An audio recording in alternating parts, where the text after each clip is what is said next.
হেফাজতে ইসলামের আমির মহিবুল্লাহ বাবুনগরী আসন্ন জাতীয় সংসদ নির্বাচনে জামাত ইসলামকে ভোট দিতে মানা করেছেন, কারণ তিনি মনে করেন এতে ইসলামের অনেক ক্ষতি হবে।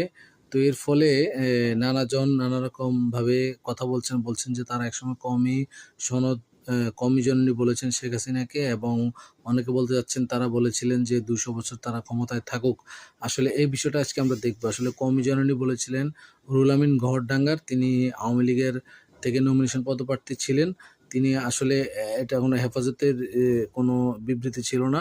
তিনি একটি শুকরানা মাহফিলে তিনি তৎকালীন প্রধানমন্ত্রী শেখ হাসিনাকে কওমি জননী উপাধি দেন। তারপরে দ্বিতীয় হলো ২০০ বছরের যে বিষয়টা জুনায়েদ বাবুনগরী বলেছিলেন, সেটাতে এটা হেডলাইন এসেছিল। তো অনেকেই মনে করেছেন যে তারা হয়তো শেখ হাসিনাকে ২০০ বছর চায়।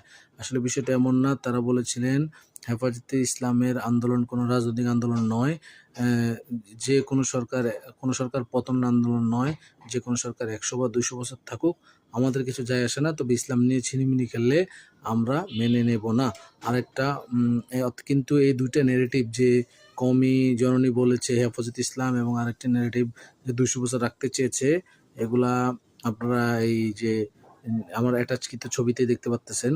তারপরে যেটা হলো যে আরেকটা বিষয় যে ইন্টারেস্টিং, ২০০১ থেকে ২০০৬ সালে তৎকালীন সময়ে বিএনপি জামাত যে জোট সরকার ছিল, বিএনপির তরফ থেকে ২০০৬ সালে একটা প্রস্তাব উত্থাপন করা হয় যে দাওরা হাদিসকে মাস্টার্সের সম্মান দেওয়ার জন্য।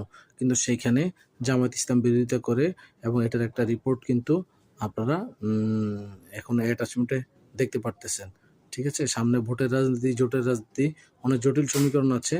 তবে আমাদেরকে সতর্ক থাকতে হবে যেন আমাদেরকে কেউ ধোঁকা না দিতে পারে।